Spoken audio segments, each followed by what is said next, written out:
That is the end of Part 3. You now have 30 seconds to check your answers to Part 3.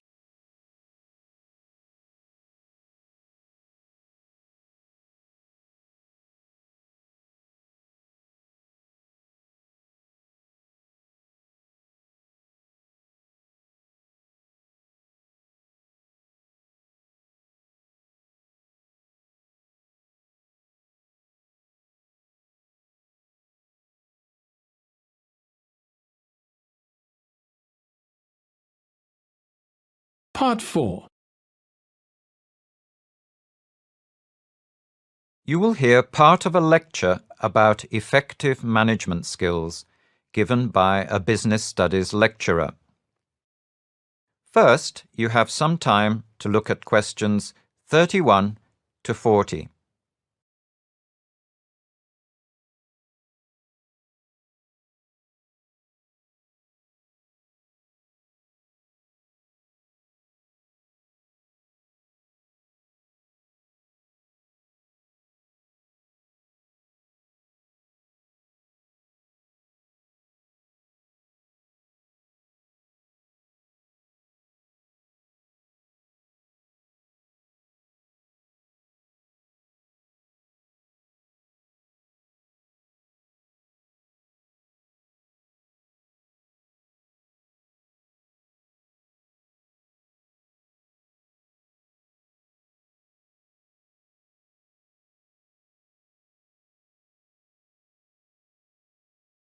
Now, listen carefully and answer questions 31 to 40.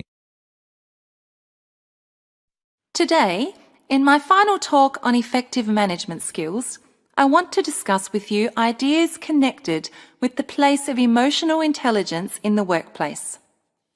In recent years, management researchers have realised that an organisation is not just a place with a structure, with bosses and workers and rules, but is a place where feelings can have a huge impact on the effectiveness of work and workplace relationships. First of all, then, what is emotional intelligence? Well, no doubt you all know about intelligence tests, IQ tests, and the usual measurement of intelligence. Well, it has been realised that there are other types of intelligence which can be vital to the tasks of management. Emotional intelligence, or EI as it is sometimes called, is one of these. Basically then, EI involves a range of abilities connected to feelings. For example, it involves self-awareness, or in other words, the ability to be aware of your own emotions as you experience them. Another dimension of EI, naturally enough, is the ability to recognise other people's feelings, or at least to imagine what other people are feeling under certain conditions. We sometimes call this ability empathy. Then there is the ability to manage your own emotions and to manage them in a positive and constructive way, thereby helping to motivate yourself.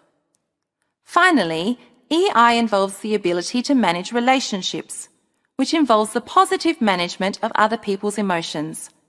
And this last ability is part of being an effective leader, as well as being linked to being personally popular, or, as we say in plain English, just knowing how to be good with people.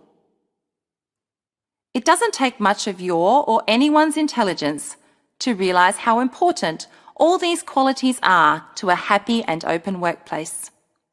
A workplace where people communicate openly, trust and respect one another, feel valued and understood, and thus work well together, is more productive and probably more creative.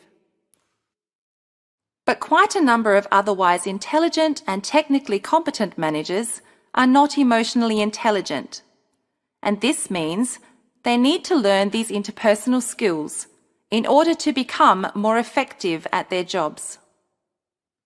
So what underlies our emotional intelligence? What feeds into emotional intelligence and enables it to be developed? Clearly, a key part of being emotionally intelligent is our own view of ourselves, how we see ourselves, or as it is sometimes called, our self-image. With a positive self-image, which means if we like ourselves, we are probably more able to support other people in our relationships with them. So, managers with good self-images are more likely to be a positive influence inside any organisation. But self-image is neither completely straightforward nor simple. Basically, there seems to be three central aspects to how we see ourselves. First, there is our perceived self, which basically means what we think we are like. Our internal view of ourselves in our mind's mirror, if you like. If we value ourselves and have high self-esteem and self-confidence, then other people will feel this in us and will feel a little of it in their relationship with us. Then there is how we would like ourselves to be, which is sometimes called our desired self, and obviously refers to the gap between what we perceive ourselves to be and what we think is missing in ourselves. What improvements we would like to make in ourselves, if you like. For example, many shy people would like to be more assertive. But obviously, if we have too much desire to change ourselves, it probably means we may not like ourselves enough the way we are. Finally, there are the selves we present to others, our public faces, if you like, or as sociologists express it, our roles. Roles involve expected forms of presentation of self, a bit like parts in a drama or a play. For example, if you are a manager, your staff will probably expect you to behave in a certain way because this is what they expect of you. For example, you may be expected to give clear instructions and to make good decisions. Through the effective acting out of their work roles, managers can partly control the impressions other workers have of them, either gaining face if these workers build a positive view of them, or losing face if they behave in unusual ways, perhaps at the same time losing their authority. Of course, these three aspects of self-image interact. In other words, they operate together at the same time, not in isolation. Research seems to suggest that there is a degree of stability in the main ways we communicate, or in our styles of communication, if you like. So overall then, a good manager needs a good self-image. And a good manager needs to be able to build and use emotional intelligence. A successful modern organisation cannot ignore these psychological needs if it wants to succeed.